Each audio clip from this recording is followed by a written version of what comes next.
So you may have been watching the news the last 3 weeks feeling distraught. Here in Israel, we're still grieving as a nation.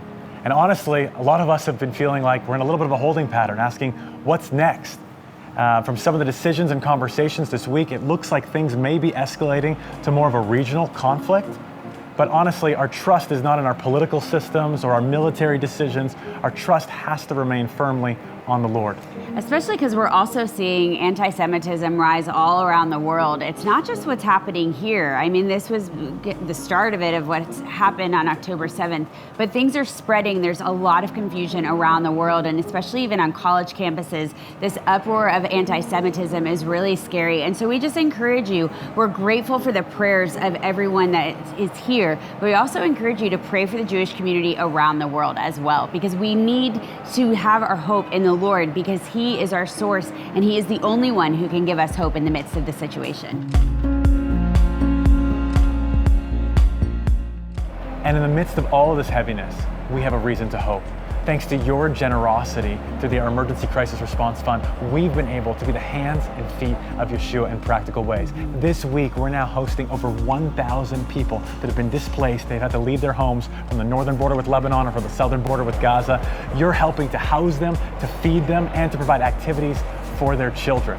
We now have 5 different locations all across the country, and we're getting to show the love of Yeshua to them in practical ways. We've also just launched this new initiative called Coloring Hope, a way for you to engage your children around the world to draw pictures, send encouraging messages to children that have been displaced because of this crisis. So send in your artwork, upload it, and we're going to establish walls of hope all over these different places that are housing people in need.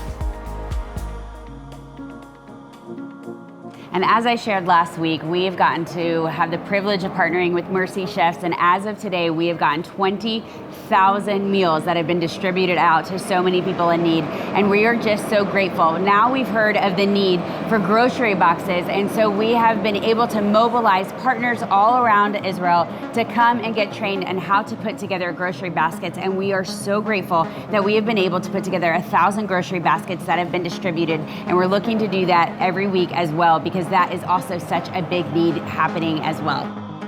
We also know the emotion of fear has been rampant all across the country right now, and we want to help to provide hope in the face of fear. So through one of our local partners, we're funding an animation project, 50 videos highlighting the Psalms in Hebrew that could be an encouragement and help people turn to the Lord in the midst of a difficult season.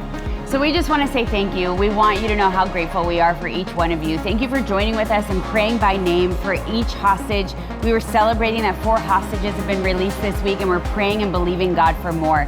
So thank you for joining with us and believing God that He is going to move in the midst of what's happening. Thank you for your generosity, because we know as we give you these updates, we wouldn't be able to do any of this without you. We love you. I'm sending you lots of love from Jerusalem.